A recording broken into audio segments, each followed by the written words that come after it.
তুই বল এক্স এর সাথে প্রেম করেছিস কেন? এর সাথে প্রেম করছিস কেন? কেন? তোদের কি এমন পাস নাই? কানাডায় কি কি করছিস? হ্যাঁ, কানাডায় ওর অনেক কাহিনী আছে। এমন পার্টি ছেলে বুঝছো, আমার মতো একটা পবিত্র একটা মেয়েকে কানাডায় যেতে পারে না।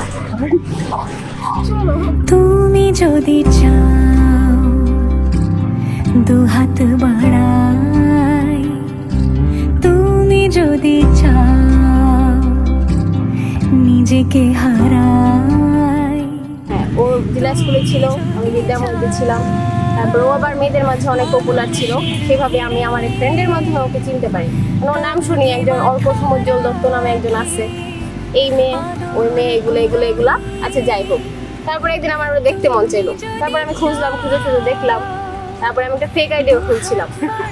খোলার পরে ওর সাথে আমার ফেক আইডিতে একটু কথা হইতো। 4 দিনের মাথায় সে আমাকে প্রপোজ করছে, আমাকে দেখাও নাই।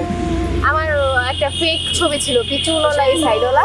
আচ্ছা যাও, 4 দিন কথা বলার পর ওই আইডি শেষ, ব্লক টক মাইন্ডসে বাবা আমি এসব করি না, আমি ভালো মেয়ে। তখন তো ক্লাস 9 মনে হয়। আধার আলো করে দাও, ভালোবাসা দিয়ে ভালোবাসা বাঁধি তোমার জন্যে। ট্রেনে থাকতে ওর সাথে আমার আবার পরিচয় হয়। ওই পরিচয়টা আবার একটু অন্যরকম ছিল। আমার ফ্রেন্ডের এক্স ছিল সে, বুঝছো? তখন এক্স ছিলাম না, তখন ওর ফ্রেন্ডের সাথেই ছিল। আমার ফ্রেন্ডের সাথে ছিল। তারপর ও বললো যে ওকে একটু বোঝা। তারপরে বুঝাইতে আবার ওদের ব্রেকআপ হয়ে যায় 2 মাসের মাথায়। তারপর ওকে আমি আরেকজনের সাথে লাগাই দিই। ওর আবার রিলেশনশিপ ছিল অক্সিজেন বলে, এটা ছাড়া সে থাকতে পারতো না। পরে আরেকটা মেয়ের সাথে আচ্ছা আমি ওকে করাই দিয়েছিলাম, ওইটাও আচ্ছা ঠিক নাই। তো যাই হোক, তারপর আবার হাসতে হচ্ছে। তারপর আবার আমরা 2.5 বছর খুবই ভালো, আমার একমাত্র ছেলে, বেস্ট ফ্রেন্ড, বেস্ট ফ্রেন্ড। তারপরে আস্তে আস্তে সে আমাকে তোমার ইন্টারে টেস্ট পরীক্ষার সময় রাতের বেলা সে আমাকে ছোট করে প্রপোজ করছে। ছোট রাতের বেলা, সকালবেলা উঠে আবার সব ভুলে যায়, কখন এমন টাইপের ছিল। না। তারপরে একদিন বললাম যে চল যাই আমরা। পরে সে একদিন আর কি আমাকে ইউনিভার্সিটিতে আনছে আর কি বোঝানোর জন্য যে আমাদের মধ্যে কখনো এটা হবে না, সম্ভব না। তো আমাকে আনার পর অনেকক্ষণ বুঝাচ্ছে, অনেক কিছু বুঝাইলো। সো হঠাৎ কি হলো, ও কেমন করে জানি কিউট করে, কিভাবে জানি একটু চেষ্টা করো তো কিভাবে তাকাইছিল। তখন আমি একটু কিভাবে ছোটখাটো জানি? ছিলাম, ও কিভাবে? এখন ছিল এভাবে হয়তো বা তাকে একটু উঁচা ছিল, বুঝছো? আমি একটা নিচে ছিলাম। কিভাবে কিভাবে জানি তাকাইলো। তার নাকি ভালো লাগছে।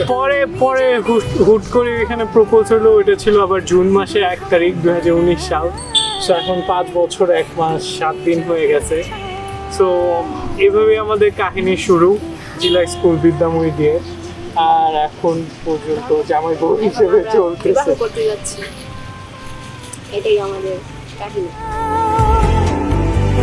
এটুকু আধার আলো করে দাও, ভালোবাসা দিয়ে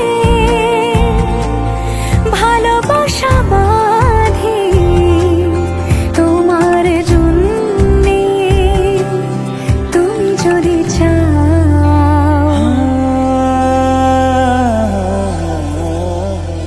पिया घर आयो मोरा, पिया घर आयो मोरा, पिया घर आयो।